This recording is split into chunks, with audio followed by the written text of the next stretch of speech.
नमस्कार, यूट्यूब ज्ञान साझा चैनल में आपका बहुत बहुत स्वागत है।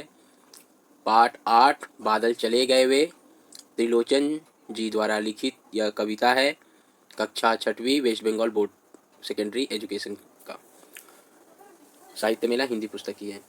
जीवन परिचय जो यहाँ पर देख रहे हैं त्रिलोचन जी के बारे में, और ठीक यहाँ पर नीचे में बादल चले गए वे कविता लिखे हैं। मैं आपको इस कविता के द्वारा त्रिलोचन जी बादल चले गए वे क्या इसमें बतलाए हैं, मैं आपको इस वीडियो में समझाऊंगा और इस कविता को पढ़ेंगे भी और जो नए शब्द है उसके अर्थ भी जानेंगे। चलते हैं, शुरू करते हैं। यहाँ पर पहले शुरू करने के पहले आप लोगों को मैं बतला देना चाहता हूँ कि बादल चले गए वे ये ऐसा शीर्षक क्यों रखे हैं। यहाँ पर आप छवि देख रहे हैं, ये बादल की तस्वीर है। जब बरसात होने के पहले आकाश में बादल बनते हैं और बादल होने के बाद वर्षा शुरू हो जाती है, और बरसात शुरू हो जाने के बाद वो जितना सूखा पड़ा धरती हो, पेड़ पौधे हो, सभी को वो भिगोकर उसको हरा भरा कर देती है। फिर सूख जाता है सूरज की किरणें धूप के कारण, फिर वैसे ही सूखा हो जाता है। तो यहाँ पर कविता में बादल चले गए वे ये कविता के द्वारा बादल को सुख का प्रतीक बतला रहे हैं त्रिलोचन जी, और फिर उसके बाद चले जाने के बाद जो सूखा हो जाता है वो दुख का प्रतीक बतला रहे हैं। अब यहाँ पर कविता में हम लोग समझते हैं है क्या, बहुत ही छोटा 3 भागों में बांटा हुआ कविता। ये शुरू कर रहे हैं। बना बना कर चित्र सलों ने यह सूना आकाश सजाया, राग दिखाया रंग दिखाया, क्षण क्षण छवि से चित्त चुराया, बादल चले गए वे। बना बना कर चित्र सलों ने यह सूना आकाश सजाया, राग दिखाया रंग दिखाया, क्षण क्षण छवि से चित्त चुराया, बादल चले गए वे। बना बनाकर चित्र सलोने, ये जो बना बनाकर चित्र जो बना रहा है ये बादल, इस सलोने का अर्थ होता है सुंदर। ये जो दृश्य बना रहा है बादल सुंदर चित्र, यह सुना आकाश को सजा देता है। क्या करता है? आकाश को सजा देता है। राग भी दिखाता है, मतलब राग दिखाना मतलब होता है स्वर देना, अपना स्वर भी देता है। बिजलियों का कड़कना होता है जो बादल जब आता है तब। फिर रंग भी दिखाता है, और क्षण क्षण छवि से चित्त चुराया, और उसके बाद अपनी सौंदर्य से लोगों को अपनी ओर आकर्षित भी करता है, यानी दिल को सबको चुराता है। और फिर वो बादल जब बरसात हो जाने के बाद वो चला जाता है। दूसरा पैराग्राफ।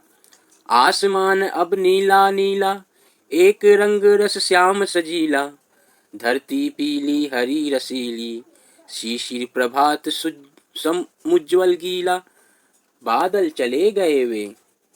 आसमान अब नीला नीला, एक रंग रस श्याम सजीला, धरती पीली हरी रसीली, शिशिर प्रभात समुज्ज्वल गीला, बादल चले गए वे। आसमान अब नीला नीला जो था, एक रंग रस श्याम सजीला, श्याम का मतलब होता है सावलापन। जो आसमान में बादल आने, आसमान का जो नीला रंग और उसमें एक रंग रस श्याम सजीला, यानी कि उस नीला रंग के कारण उसका रंग को श्याम सजीला, श्याम मतलब होता है सावला, और सजीला का मतलब होता है यहाँ पर सुंदर या सजा हुआ। ठीक है। कब? जब बादल आते हैं तब नीले आकाश में उस काली सुंदर बादल का रंग जब बरसात बादल जब बनते हैं तब होता है।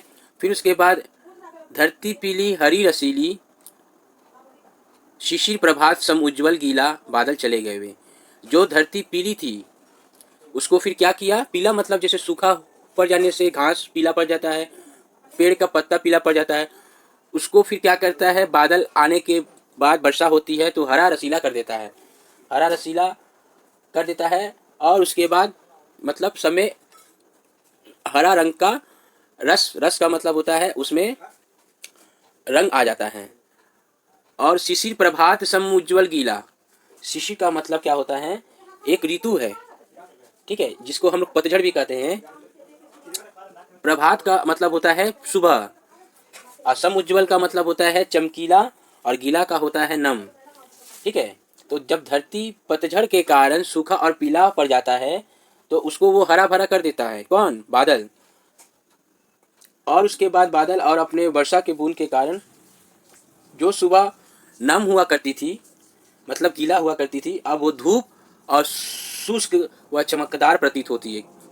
क्यों? क्योंकि बादल चले जाने के बाद वो नम अब नहीं रहा, और वो धूप से और शुष्क और चमकदार प्रतीत होती है। शिशि प्रभात सम उज्ज्वल गीला, मतलब कि अब वो सम उज्ज्वल का मतलब हो गया चमकीला, गीला का मतलब नम, और शिशिर जो मैंने बतला दिया पतझड़, प्रभात का मतलब सुबह।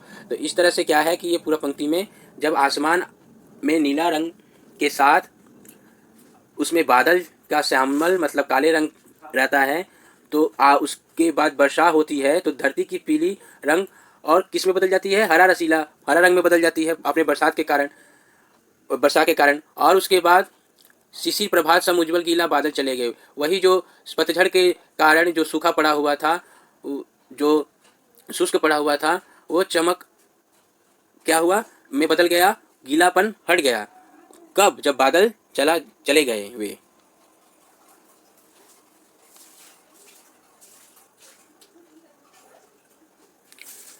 दो दिन का, दो दिन दुख का, दो दिन सुख का, दुख सुख दोनों संगी जग में, कभी हास है कभी अश्रु है, जीवन नवल तरंगी जग में। बादल चले गए वे, दो दिन पाहुन जैसे रहकर। फिर से, दो दिन दुख का, दो दिन सुख का, दुख सुख दोनों जंगी जग में, कभी हास कभी अश्रु है, जीवन नवीन तरंगी जग में।